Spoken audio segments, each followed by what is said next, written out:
3 పర్యాయాలు ముఖ్యమంత్రిగా పనిచేసిన చంద్రబాబు నాయుడు ఎప్పుడూ అభివృద్ధి, సంక్షేమం రెండు కళ్లుగా భావించి పరిపాలన చేశారని, 4వసారి ప్రమాణ స్వీకారం చేసిన ఆయన మరోసారి దాన్ని రుజువు చేస్తూ చేసిన తొలి 5 సంతకాలు అభివృద్ధి, సంక్షేమం కోసమేనని తెలుగుదేశం పార్టీ రాష్ట్ర ప్రధాన కార్యదర్శి గన్ని కృష్ణ అన్నారు.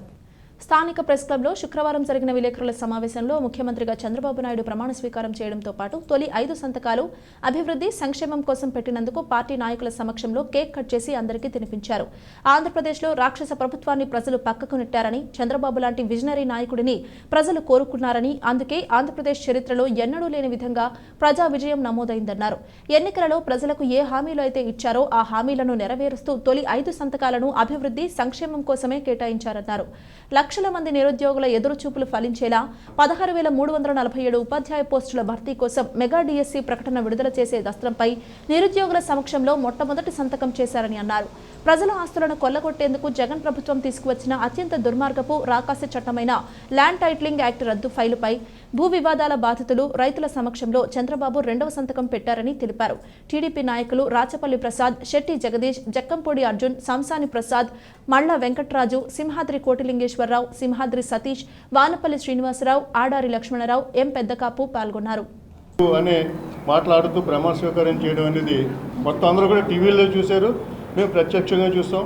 చాలా సంతోషం అనిపించింది. ముఖ్యంగా ప్రధానమంత్రి గారు కానీ మిగిలిన పెద్దలందరూ కూడా, హోంమంత్రి గారు, కేంద్ర హోంమంత్రి గారు అందరూ కూడా రావడం బాగా జరిగింది. అయితే చిన్న చిన్న ఇబ్బందులు ఉన్నా కానీ మొత్తం ప్రజలందరూ కూడా, ఆంధ్రప్రదేశ్లో ప్రజలందరూ కూడా, అక్కడ ఆడిటోరియంలో ఉన్న వాళ్ళు 1,00,000 లోపే ఉన్నా అంటే 1,00,000 లోపే పడతారు అక్కడ పడినా కానీ, బయట అంతకు ఎన్నో రెట్ల మంది చుట్టుపక్కల అక్కడ వేదిక దగ్గర చేరుకోవడానికి సాధ్యం కాక ట్రాఫిక్ కష్టాలు ఇరుక్కుని, అదేవిధంగా చుట్టుపక్కల ఎన్నో చోట్ల వీళ్ళందరూ కూడా బయలుదేరి అక్కడ ఏలూరు దగ్గర, తాడేపల్లిగూడెం దగ్గర అక్కడక్కడ ఆగిపోయి మళ్ళీ అనుకోవచ్చేసిన పరిస్థితులు ఉన్నాయి.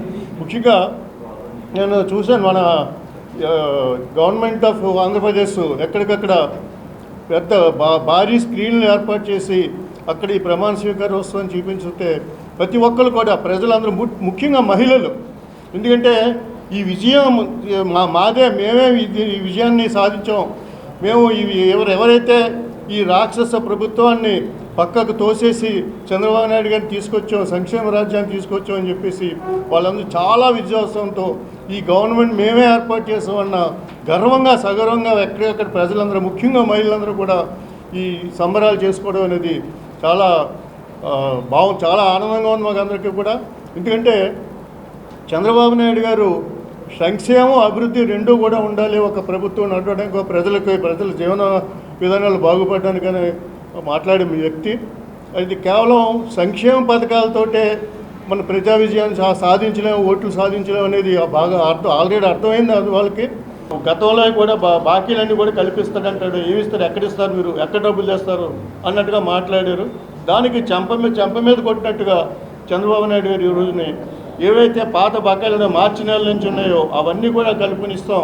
అదేవిధంగా రాబోయే నెలల నుంచి కూడా ఈ జూలై నెల నుంచి కూడా 4,000 చేస్తున్నాం, గతంలో బకాయిలు అన్నీ కూడా కల్పిస్తాం అని చెప్పడం చాలా ఆనందదాయక విషయం. అదేవిధంగా ఏదైతే దివ్యాంగులు ఉన్నారో దివ్యాంగులకు కూడా 6,000 పెన్షన్ చేయడం, మరి తీవ్రమైన అనారోగ్యంతో ఉన్న వాళ్ళకి ఇంకా ఎక్కువ పెన్షన్ చేయడం, ఇవ్వడం, ఇవన్నీ కూడా. ఎందుకంటే సంక్షేమం ఉంది, సంక్షేమానికి కేవలం ఏంటంటే అది డబ్బులు, దాన్ని సంపదను సృష్టించి ఆ సంపద సృష్టించిన ద్వారా సంక్షేమ పథకాలు అమలు చేయాలనే విషయం మీద చంద్రబాబు నాయుడు గారు ఇప్పుడు కూడా దాని మీద ఆధారపడి ఉన్నారు. అంతే రూపాయలకి అది అందరికీ కూడా ఇవ్వడం, ఎంతోమంది పేదలకి. మన రాజమండ్రిలో కూడా అక్కడ Ambedkar statue, Gokaram bus stand దగ్గర అక్కడ, అదేవిధంగా ఇక్కడ క్వారీ సెంటర్లోని ఇప్పుడు గవర్నమెంట్ హాస్పిటల్ దగ్గర 3 క్యాంటీన్లు పెట్టడం జరిగింది. ఇప్పుడు చాలా బ్రహ్మాండమైన రెస్పాన్స్ వచ్చింది. అప్పట్లో ఎంతోమంది అన్నమో రామచంద్ర అనే వాళ్ళకి చాలా మంచి క్వాలిటీ భోజనం ఇవ్వడం అనేది చాలా ముఖ్యమైనది. దానికి 15 రూపాయలు ప్రజల నుంచి ఛార్జ్ చేసిన, అంటే 3 కలిపి 15 రూపాయలు ఛార్జ్ చేసిన గవర్నమెంట్కి ఆ 3 కలిపితే 78 రూపాయలు 79 రూపాయల దాకా అయ్యేది.